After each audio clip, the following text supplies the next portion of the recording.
গোয়েন্দাগিরি করো না, স্পাইগিরি করো না, অন্যের ব্যক্তিগত বিষয় নিয়ে খোটাখুটি করো না। এরকম স্বভাব আমাদের অনেকের আছে না নাই? অনেকে দেখবেন যে অনেকের প্রাইভেট বিষয় নিয়ে খোঁচাখুচি করতে সে বড্ড মজা পায়। আছে এরকম? এটা হারাম। আওয়াজ করে বলুন, এটা কি?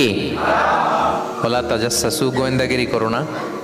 Everyone has personal space and no one should interfere someone's personal space.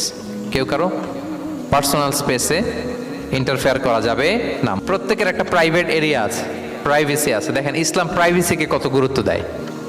প্রত্যেকের প্রাইভেসিকে ইসলাম কত গুরুত্ব দেয়।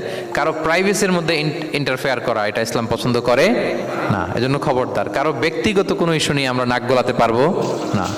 কারো মোবাইল ধরে মোবাইলের গ্যালারি চেক করা, কারো ইনবক্স চেক করা, কাউকে না বলে কারো চিঠি পড়ে ফেলা, উকি মারা, আড়ি পাতা, এগুলো হারাম। এগুলো কি? তো এরকম সব আমাদের আছে না নাই? আড়ি পেতে শুনতে চাই, উকি মারি, তারপর সে কি করে দেখি তার প্রাইভেট মুহূর্তে, তারপর তার মোবাইল চেক করি, তার গ্যালারি চেক করি, তার ইনবক্স চেক করি। এই দায়িত্ব ইসলাম আমাদেরকে দেয়। এমনকি ইসলামী রাষ্ট্রও যদি হয়, ইসলামী রাষ্ট্রের জন্য এটা দায়িত্ব না যে প্রত্যেকে ব্যক্তিগত তার বেডরুমে তার প্রাইভেট লাইফে কি করে এটা দেখা। It's not his business.